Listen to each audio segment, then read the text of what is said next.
What's going on, everybody? This is Clydean Fair. Let's talk about Wartales Release Edition. So I'm just going to go ahead and get on into it. We are going to cover the biggest things that I think are going to impact your gameplay from the Wartales release. First things first, there's a ton of added content. And by a ton of added content, I mean there is a new region. And regions take, on average 6 to 12 hours of gameplay just to complete, assuming you're not taking your time. So altogether, this, increases the total gameplay amount by a lot. What, there's 6 or 7 regions now. So yeah, we're talking on average 40 hours at least to get the entire game finished, assuming you are beelining from point to point to point to point to point to finish all the quests. And that's not even counting in, doing community bounties or taking your time or anything like that. So yeah, no, it's a ton of gameplay. Alazaar is a fun region, and it does introduce a new arena. Speaking of arenas, there's more than one arena that got added in the release. For the spoilers, there is now a smugglers arena that you can get in Arthas. If you go down, use a python down there next to the trackers camp, get to the smugglers cave, and then proceed to go through the smugglers cave under the water all the way over to this little island to the southwest of Arthas. And then there's going to be this ruined watchtower. You enter that, go down the trapdoor, and you've got yourself another arena. And you know what arenas mean? New subclasses. And there's going to be another arena that is just past the Vertreuse border to Ludern. So basically it's in Ludern, and as soon as you leave Vertreuse to go into Ludern, it's just going to be a little bit off to the left. If you follow the road, there's going to be a map that's somewhere in here that I'm going to put up, but yeah,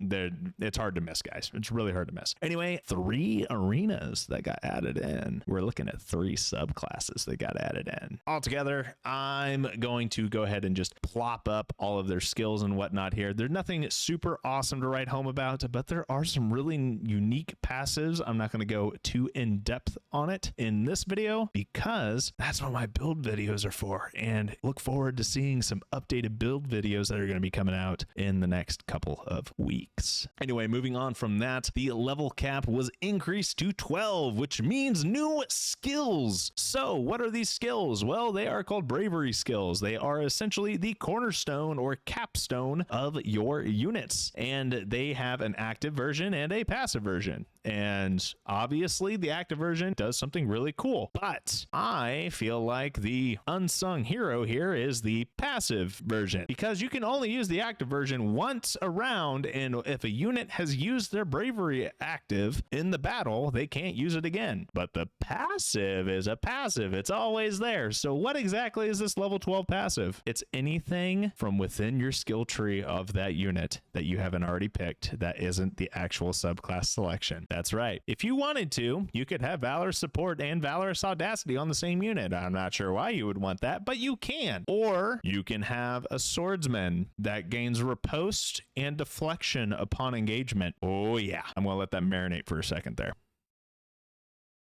Okay, I gave you enough time. Yeah, so you can see where I'm saying the passive combinations are going to get really crazy, really awesome for build guys that like to, come up with these unique, crazy ideas and just go off of it and everything like that. Obviously, there's going to be new armor and new items and new everything added in with the release from the new region and everything like that, and that's super exciting. But to me, the biggest thing is the extra customization that you get from, well, level 12 passive abilities and being able to combine passives that are on the same tier as other passives. So no longer do you have to fight what is best in slot for this build. Well, now you get 2. So you can really come up with some fun stuff. That being said though, guys, there is one other thing I really want to cover in this video. And it's not something that a lot of people are probably going to use. But for people like me who like a little bit more of a difficulty challenge, I felt like Wartales just wasn't quite hard enough, even with the difficulty scaling update that came out, like 2 weeks ago. Still not quite there. They added in the feature that a large portion of the hardcore community was asking for. They added in a toggleable turn order hide feature. Yes, you can now go into your options and hide the turn order bar. Now, when I say hide, it doesn't just remove the entire turn order bar or anything like that. What it does do is it removes any indication of what unit is going to go where. So instead of only having, a blue cross sword icon, well, now you have red cross sword icons icons, and if you hover over the red cross sword icon, well, it does not display what unit's going to be taking their turn. There also is no longer a little red triangle over whoever's going to be moving next. Yeah, that's right. You have no idea who's going to move next. And that is realistic-ish. I mean, besides the fact that, you know, there's ghost packs and all sorts of interesting things here. Yeah.